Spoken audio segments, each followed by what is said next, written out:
अल्लाह कहते हैं या अय्युहल्लज़ीना आमनू, ए लोगो जो ईमान लाए हो, ला तत्तखिज़ू, मत बनाओ अल यहूद व नसारा, यहूद और नसारा को औलिया, दिली दोस्त ना बनाओ।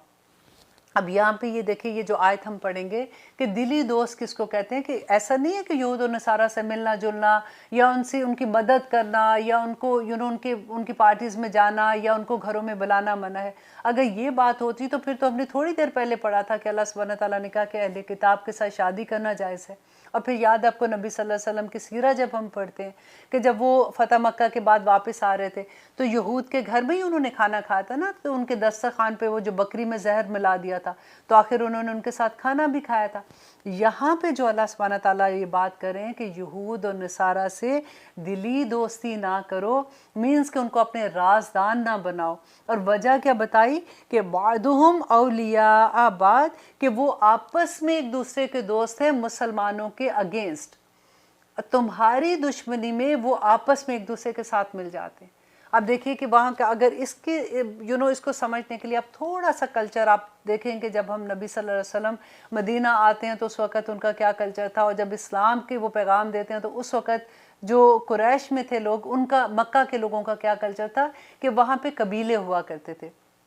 और कबीले जो थे ये एक दूसरे के साथ हल्फ उठा लेते थे, मुआहदे कर लेते थे कि अगर कोई हम पे हमला करेगा तो तुम हमारी मदद करना, अगर तुम्हारे पे करेगा तो हम तुम्हारी मदद करेंगे। और उस ज़माने में क्या था कि यहूद जो थे ये अमीर तरीन लोग होते थे, क्योंकि सारा कारोबार इनके पास था। यही उस वक़्त ज़माने में ऐसे कारोबार होता था कि जिसको कभी उधार लेना होता था तो सूदी कारोबार भी किया करते थे। और फिर इनका ज़राअत पे भी कोई बागात इनके होते थे, खजूरों के बागात हैं ये इस तरह से, तो दोनों तरह से ये काफ़ी मजबूत भी होते थे। अब लोगों का क्या हुआ कि जैसे वो इस्लाम की तरफ आते थे तो उसके बाद उनको ये लगता था कि इनके साथ जो हमने अहद किए हुए हैं, तो अब अगर हम इनको तोड़ देते हैं तो हमें नहीं पता, क्योंकि युकिनून का जो लफ्ज़ अल्लाह सुब्हानहू तआला ने यहाँ पे यूज़ किया ना, कि उनका ईमान पुख्ता नहीं होता था अभी, तो उनको ये लगता था कि पता नहीं मुसलमान तो अभी ये तो नए नए लोग हैं, ये ना हो कि कल को इनको तरक्की मिले नहीं मिले, ये कामयाब होना हो तो हमारा इनके साथ भी ताल्लुक़ ख़राब हो जाए। तो वो उनके साथ भी ताल्लुक़, ये तमाम मुसलमान ऐसे नहीं करते थे। जो कबीले जब नए नए मुसलमान होते थे, क्योंकि उस ज़माने में ये होता था कि अगर सरदार मुसलमान हो गया तो पूरा कबीला ही पीछे मुसलमान हो जाता था। तो अल्लाह सुब्हानहू तआला यहाँ पे यही बात उनको बता रहे हैं कि देखो, जैसे इनका ये होता था कि उनके साथ दो मुआहदे होते थे, उनको तोड़ते वक्त इनको थोड़ा सा ये होता था कि हम अगर तोड़ेंगे तो ये हमारा साथ नहीं देंगे जब हम पे प्रॉब्लम आएगी। अब्दुल्ला बिन उबई ने भी यही कहा था नबी सल्लल्लाहु अलैहि वसल्लम को, जब उन्होंने वहाँ से कबीला यहूद को निकालने के लिए उन्होंने कार्रवाई शुरू की थी, तो उसने कहा कि अगर आप इनको निकालेंगे तो मैं इनके लिए इनके हक़ में खड़ा हो जाऊँगा, क्योंकि मैंने इनसे मुआहदा किया हुआ है, इन्होंने बुरे वक्त में मेरा साथ दिया, आज इनके ऊपर बुरा वक्त है तो मैं इनका साथ दूंगा। हालांकि अब्दुल्ला बिन उबई जो थे वो मुसलमान थे, तो लेकिन मुनाफिक थे। अब यहाँ पे अल्लाह सुब्हानहू तआला जो कह रहे हैं कि देखो, यहूद और नसारा ये आपस में एक दूसरे के दोस्त हैं और ये मुसलमानों की दुश्मनी में आपस में मिल जाते हैं। हालांकि ये आपस में एक दूसरे के दुश्मन भी हैं, ऐसा नहीं है कि इनमें कोई खराबी नहीं है, ये आपस में एक दूसरे के ख़िलाफ़ होते हैं, लेकिन जहाँ पे मुसलमानों की दुश्मनी की बात हो जाती है तो ये इकट्ठे हो जाते हैं। और इसकी एग्जाम्पल आपको जंग अहज़ाब में मिलेगी। अगर आप पढ़ेंगे कि जंग अहज़ाब में क्या हुआ था कि मक्का के इर्द गिर्द के जितने कबीले थे वो सब इकट्ठे हो गए मुसलमानों के अगेंस्ट, और वो उन्होंने मदीना पे हमला करने के लिए आ गए थे। और वजह क्या थी? यही वजह थी कि इन्होंने एक दूसरे से मुआहदे किए हुए थे।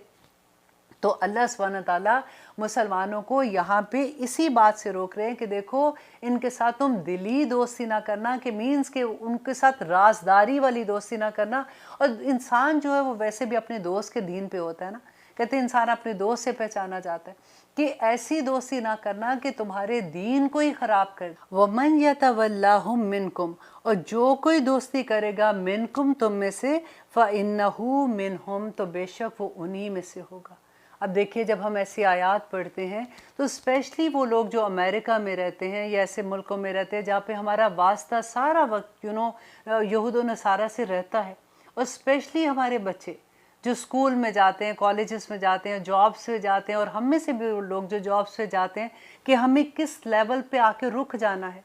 अल्लाह सुब्हानहू तआला ने हदूद बताई हैं کہ کتنے لیول پہ دوستی کر سکتے ہو، اور جہاں پہ تمہیں یہ لگے کہ تمہارا ایمان خطرے میں ہے وہ تم نہیں کر سکتے ہو۔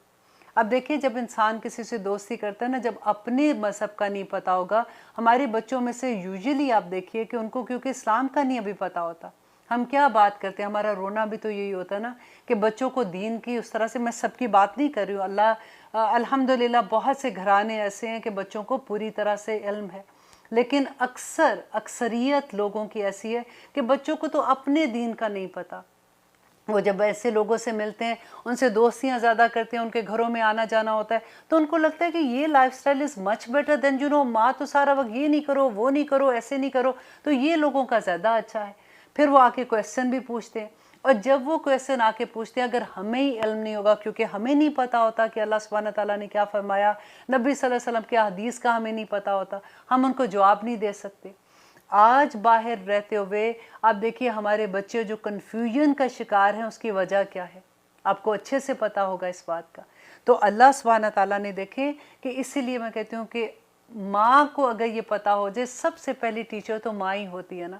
اگر اس کو اللہ سبحانہ، یہ قرآن کا علم آج ہے، اگر اس کو یہ پتا ہو کہ اللہ سبحانہ تعالیٰ کے احکامات کیا ہیں، تو وہ آگے جو بچوں کو ٹرانسفر کرے گی وہ علم، تو اس سے بہتر تحفہ وہ کیا دے سکتی ہے اپنی آنے والی نسل کو۔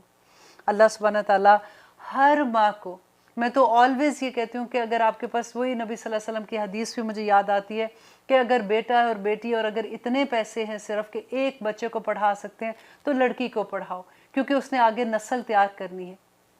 اللہ سبحانہ تعالیٰ ہم سب ماؤں کے دماغوں کو بھی کھول دے اور ہمارے دلوں کو بھی کھول دے، تاکہ ہم اپنے بچوں کو بھی بتا سکیں، کیونکہ یہ دیکھیں چھوٹی بات نہیں ہے کہ اللہ سبحانہ تعالیٰ کہتے ہیں وَمَن يَتَوَلَّاهُمْ، اور جو کوئی دوست بنائے گا انہیں، مِنْكُمْ، تم میں سے، فَإِنَّهُ مِنْهُمْ، تو وہ انہی میں سے ہو جائے گا۔ اور ہے بھی ایسا، آپ دیکھ رہے ہوں گے اپنے ارد گرد کہ کتنے آرام سے لوگوں کو اپنے آپ سے مسلمان کہتے ہوئے شرماتے ہیں بچے، اور کس طرح سے پوری کوشش کرتے ہیں کہ کسی طرح سے وہ ایسی حرکتیں کرے کہ وہ انہی لوگوں جیسے لگنا شروع ہو جائیں، انہی لوگوں میں ایکسیپٹنس ان کی ہو جائے۔ تو اس کی وجہ کیا ہے کہ ہمارے پاس کیا علم نہیں ہے؟ کیا اللہ سبحانہ تعالیٰ نے ہمیں کچھ چیزیں نہیں بتائی ہیں؟ کہ نبی صلی اللہ علیہ وسلم نے پریکٹیکلی ہمیں نہیں بتایا تھا؟ کیونکہ ہم نے پڑھا نہیں ہے،